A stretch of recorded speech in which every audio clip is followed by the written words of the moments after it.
నలుగురు స్నేహితులు ఉండేవాళ్ళు. వాళ్ళ పేర్లు టమాటా, ఉల్లిపాయ, పచ్చిమిరపకాయ, ఐస్ క్రీమ్. ఈ నాలుగు మంచి స్నేహితులు. ఒకరోజు వీళ్ళు నలుగురు సినిమాకి వెళ్ళారు. సినిమా చూస్తే వస్తుండగా పెద్ద వర్షం పడింది. దానితో ఐస్ క్రీమ్ కరిగిపోయి చనిపోయింది.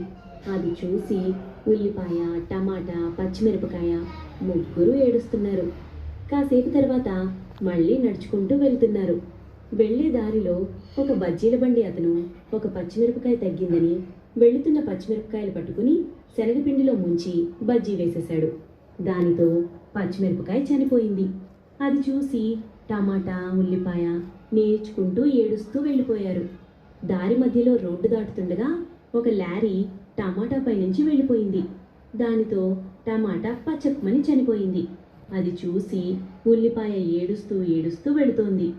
ఉల్లిపాయ శివుడికి తపస్సు చేసింది. శివుడు ప్రత్యక్షమై నీకు ఏమి కోరిక కావాలి అని అడిగాడు. దానికి ఉల్లిపాయ, స్వామి, ఐస్ క్రీమ్ చనిపోతే పచ్చిమిరపకాయ, టమాటా, నేను ముగ్గురం ఏడిచాము. పచ్చిమిరపకాయ చనిపోతే టమాటా నేను ఏడిచాను. టమాటా చచ్చిపోతే నేను ఏడిచాను. మరి నేను చనిపోతే ఎవరు ఏడుస్తారు అని శివుడిని అడిగింది. అప్పుడు శివుడు ఉల్లిపాయకి ఒక వరం ఇచ్చాడు. నిన్ను ఎవరైతే కోస్తూ ఉంటారో వాళ్ళు కూడా కళ్ళంట నీళ్లు వస్తాయి అని వరం ఇచ్చాడు.